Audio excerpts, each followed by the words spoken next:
Kungiyar Mugudu Tare Tsira Tare ta wayar da kan mata akan muhimmancin zaɓe a jihar Kebbi.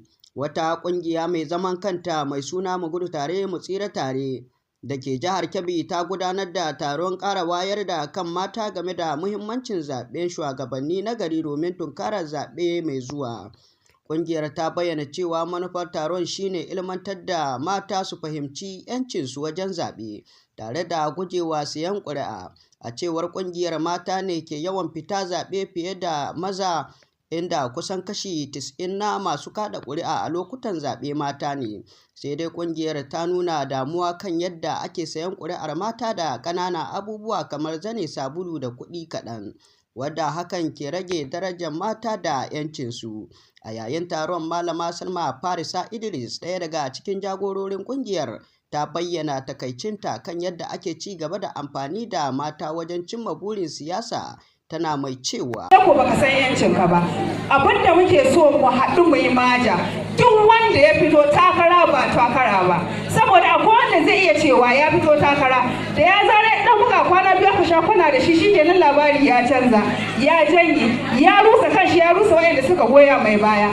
Amma yanzu a shirye muke mu mata, kun shirya duk wanda ya ce yau ya fito zai tsayu kuma yana da ƙarfi, ba ƙarfin dantse ba, da gaske ke mai taimakon al'umma, mai son ya taimaka wuna, a shirye muke, kun shirya da mu bashi ƙuri'ar mu. Shi kuma idan har Allah ya bashi ya kai dama, duk wani tallafi da za a basuwa na sana'o'i ne, na ilimi ne, na tallafawa ne, na wurin zama, na rashin lafiya ne, don Allah akwai kalar da wanda ba mu bukata.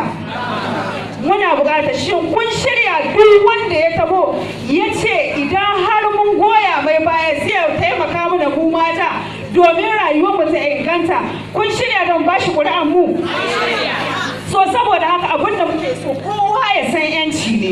Menene yanci? Ka san muhimmancin katin nan ta zaɓe. Abin takaici ne yadda ake rabawa mata zane mai arha domin su jefa ƙuri'a, amma da zarar an ci zaɓe sai a manta da su. Lokaci yayi da mata za su farka su san cewa suna da muhimmanci da daraja. Haka kuma ƙungiyar ta bayyana cewa bata dogara da kowa ba, sai dai tana amfani da ƙoƙarinta wajen tabbatar da cewa an zaɓi shugabanni na gari masu kishin al'umma da taimakon talakawa. A nata jawabin, Malama Aisha Usman Jega ta yi gargaɗi da jan kunne ga mata su kasance tsintsiya maɗaurinki ɗaya wajen ganin an zaƙulo shugabanni na gari da za su kula da rayuwar talakawa maimakon masu neman mulki don amfanin kansu. Ƙungiyoyi daban-daban ne suka halarci taron. Ita ma a nata ɓangaren, Hajiya Asiya Ahmad, uwa kuma shugaba, ta jaddada cewa talakawa ba kuɗi suke bukata ba, abinda suke so shine zaman lafiya, aikin yi ga 'ya'yansu da samun ruwan sha mai tsafta. Kowane na ya tsaya takara, za mu zauna da shi, mu nuna mai muna baya gare shi, amma muna da muhimman magana da za mu yi da shi. Alhamdulillah, gaskiya to gudunmuwa sai dai wurin Allah. Ba mu nemi dai gudunmuwa wurin kowa, kuma babu wanda ya ba mu gudunmuwa, sai dai mun nemi gudunmuwa wurin Allah gaskiya. Kuma mun haɗa kai tsakaninmu, mun taimaki juna mu saboda abu na wanda kamar yadda muka ce mu gudu tare mu tsira tare. Taimakon da muka so dai kawai muna neman taimako sosai na addu'a ga mutane. Dan gaskiya mu dai a tahi a miƙe tsaye mata su san kowa su, amma gaskiya ba mu da wani wanda ya ɗauki nauyin mu ko kuma ya ba mu gudunmuwa. Alhamdulillah, mu je mun ka kokarin mun ka ga mun haɗa abin mu cikin taimakon Allah, kuma haka ta kasance. Ƙungiyar ta kuma gargaɗi mata da kar su karɓi kuɗi ko wani abu saboda zaɓe, domin hakan na nufin sun sayar da 'yancinsu. Ta ce yanzu kan mage ya waye, kuma mata ba za su sake zaɓen shugabanni marasa yin aiki ba.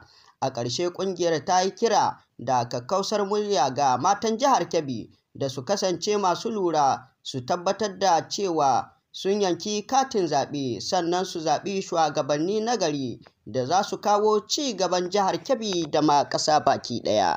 Aminu Garba, Birnin Tudu, IMS TV daga jihar Kebbi, tarayyar Najeriya. Kiki kaka ana wata ga wata, yau ake yin ta, raman miya tsokani mai, na ce kun ce a'a, to sai ya kenan. IMS ce raba gadama, IMS Online TV nake nufi, zaƙeƙiyar zakakalar zazzakar tashar da aka zakulo, aka kuma gina bisa kyakkyawan tafarki da tubali daidai da manufofin al'umma. Lallai ba shakka, shin ina wanda ya tafi to ya dawo, wanda ya shirya ya fasa, wanda ya tsaya to to ya zauna, wanda ya zauna kuwa to ya saurara. Kafar yada labarai ta IMS shakundunce komai da ruwanka ɗaya a cikin dubu. Don haka kai mai zaman jira kare jiran tsaki ƙara zama kuma ka ƙara shirye shirin shan mamakin ganin yadda kiyashi zai jawo gawar giwa nan ba da jimawa ba. IMS Online TV wato Information Management Service birnin Kebbi korama ce mashayar kowa masu gaskiya kamar littafi.